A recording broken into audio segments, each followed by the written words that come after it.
prospection, pour être efficace, doit être couplée entre la partie terrain et la partie digitale. L'un ne va pas sans l'autre. L'utilisation de nouvelles technologies et le marketing digital est intéressant et nécessaire de nos jours, mais la fonction reste un métier humain à l'échelle locale. Il est incontournable d'être présent physiquement sur le terrain.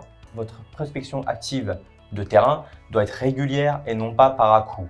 Vous devez faire régulièrement du boitage, du porte-à-porte, afin de maintenir une présence locale.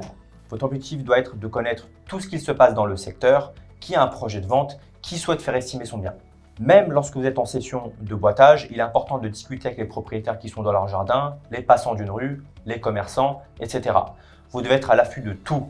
C'est la présence locale quotidienne qui fera de vous un acteur incontournable du secteur.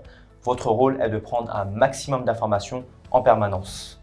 Chaque journée doit être rythmée par la prospection. Il est important de faire un peu de tout dans les actions comme faire du boitage, du porte-à-porte et de la piche quotidiennement. Les sessions de porte-à-porte doivent être faites lorsque les propriétaires sont à leur domicile comme en fin de journée.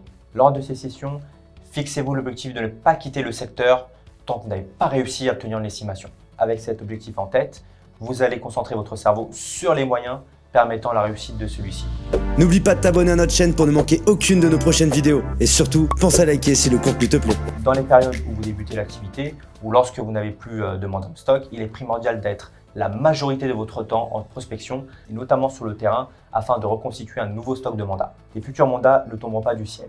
Certains conseillers immobiliers se retrouvent piégés car lorsque leur stock de mandats commence à se vendre, ils se retrouvent dans une dynamique positive de visite, d'offres d'achat, signature de compromis, signature chez notaire et oublient donc de prospecter. À court terme, la situation est bonne car vous avez l'impression que tout va pour le mieux, mais la situation long terme est négligée car la prospection est mise de côté. Par conséquent, cela impactera votre futur chiffre d'affaires et vos revenus.